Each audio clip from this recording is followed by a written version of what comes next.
Bismillahirrahmanirrahim. Assalamualaikum warahmatullahi wabarakatuh. Perkenalkan, nama saya Muhammad Imran Baihaqi dari kelas 1C Prodi PAI. Akan membacakan tentang seputar JAD atau Jamaah Ansharut Tauhid atau yang disebut dengan JAD. Tugas ini dari Bapak Fikri Farihin selaku dosen pengampu Aswaja, Institut Agama Islam Al-Qadiri. 1. Pengertian dari Jamaah Ansharut Tauhid atau JAD. 1. Seputar JAD. Pasca mundurnya Abu Bakar Bashir dari Majelis Mujahidin Indonesia atau MMI, berdiri sebuah organisasi bernama Jamaah Ansharut Tauhid. Organisasi ini dibentuk oleh Bashir dengan beberapa ustadz di Solo, Jawa Tengah pada 27 Juli 2008. Kemudian dideklarasikan pada 17 September 2008 di Asrama Haji Bekasi. JAD memiliki keyakinan bahwa beridentik salafi, misalnya dalam keyakinannya pada pembagian tauhid menjadi 3 rukun, yaitu tauhid rububiyah, tauhid uluhiyah, dan tauhid asma wa sifat. Dalam hal ini, tokoh JAD yang juga mantan aktivis MMI Fauzan Al-Ansari menjelaskan arti JAD. Jamaah adalah sekelompok orang dari kaum muslimin yang berkumpul. Ansar adalah sebagai pembela-pembela. Tauhid adalah hak-hak Allah yang harus ditunaikan, baik dalam kaitan tauhid rububiyah atau tauhid uluhiyah dan tauhid asma wa sifat, serta menegakkan hukum-hukumnya. 2. Ajaran dan dasar berpikir. Ajaran dan dasar berpikir JAD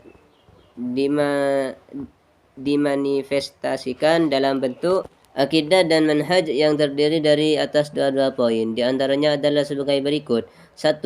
Menjauhi, membenci, memusuhi, dan memerangi taghut atau segala sesuatu yang diibadahi selain Allah, dan dia rela untuk diibadahi.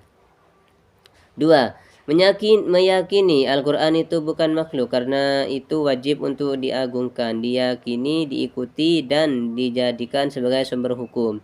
3. Cinta kepada Nabi Muhammad SAW, hukumnya wajib dan merupakan ibadah, sedangkan membencinya adalah kekafiran, pengkhianatan, dan kemunafikan.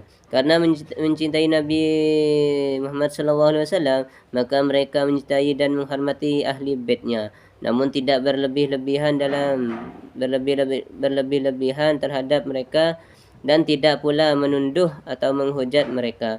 Menahan diri terhadap apa-apa yang dipertikaikan sahabat, yang dalam hal itu mereka berijtihad dan mereka adalah sebaik-baik generasi. 5. Beriman akan kembalinya khilafah Rashidah sesuai dengan manhaj Nabi Muhammad SAW.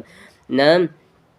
Tidak mengkafirkan seorang dari kalangan orang-orang yang salat terhadap kiblat kaum muslimin lantaran ia melakukan perbuatan dosa seperti berzina, minum khamar, dan mencuri selama ia tidak menganggapnya halal, atau pertengahan antara keyakinan Khawarij dan Murji'ah. 7. Berkeyakinan bahwa suatu negara apabila di sana berlaku hukum Islam dan penguasanya Muslim, maka negara itu adalah negara Islam. Namun apabila di sana yang berlaku bukan hukum Islam dan penguasanya kafir atau mengaku Muslim, maka negara tersebut adalah negara kafir. Meskipun demikian, bukan berarti JAD mengkafirkan semua penduduknya atau tergantung jati diri masing-masing. 8. Tidak memaksa orang kafir untuk masuk Islam, namun orang kafir harus dipaksa tunduk di bawah kekuasaan Islam untuk menghilangkan fitnah melalui kekuatan daulah Islamiyah. 9. Berkeyakinan Islam wajib diamalkan secara kafah dan tidak boleh diamalkan secara sebagian-sebagian. 10. Berkeyakinan bahwa hukum Islam itu wajib dijadikan sebagai satu-satunya landasan hukum, dan barang siapa tidak memutuskan perkara dengan hukum Islam, maka ia kafir, zalim, dan fasik. 11.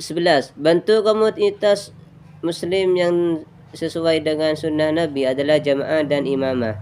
12. Jihad itu akan terus berjalan sampai hari kiamat, baik dengan adanya iman atau tidak, dengan iman yang zalim maupun dengan iman yang adil. Jihad talabi atau ofensif mengharuskan adanya iman, sedangkan jihad difa'i tidak mengharuskan adanya imam.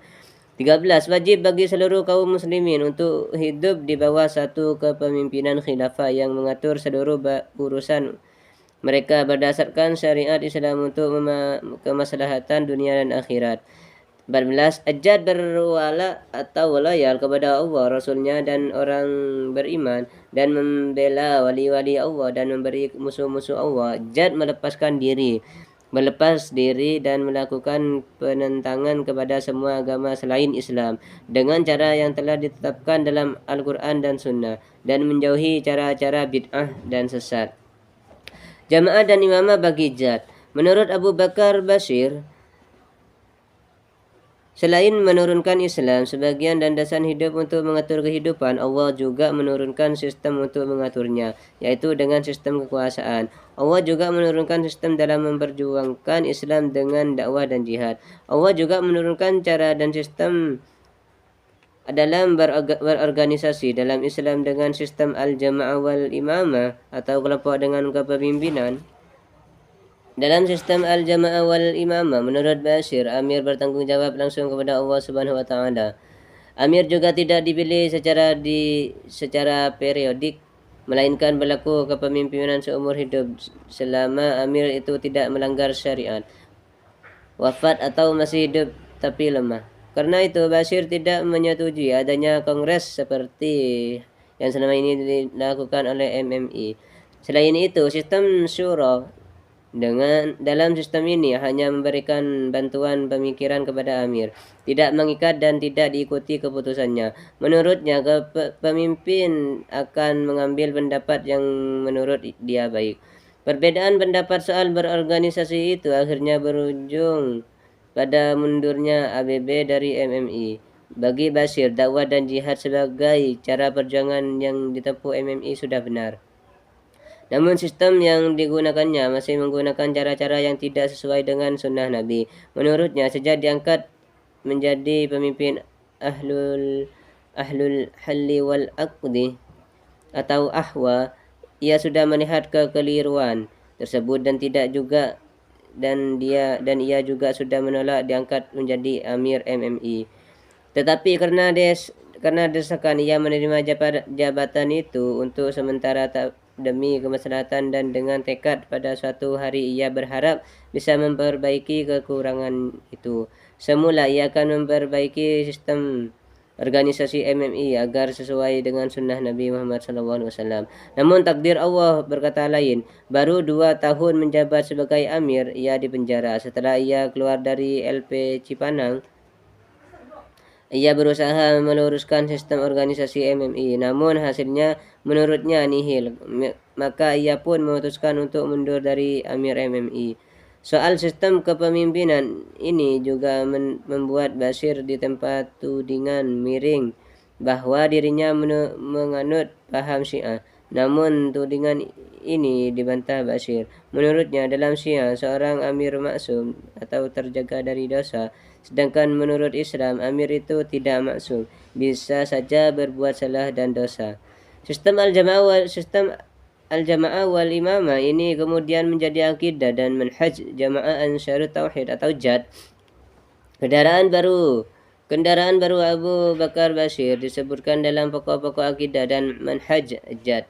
Dakwah dan amar ma'ruf nahi mungkarnya adalah kewajiban yang harus dilakukan baik oleh perorangan maupun oleh sebuah komunitas muslim untuk menjaga keberlangsungan syariat Islam. Adapun bentuk komunitas muslim yang sesuai dengan sunnah Nabi adalah al-jama'ah wal imamah. Sekian dari kami tentang pengertian jad. Terima kasih. Wassalamualaikum warahmatullahi wabarakatuh.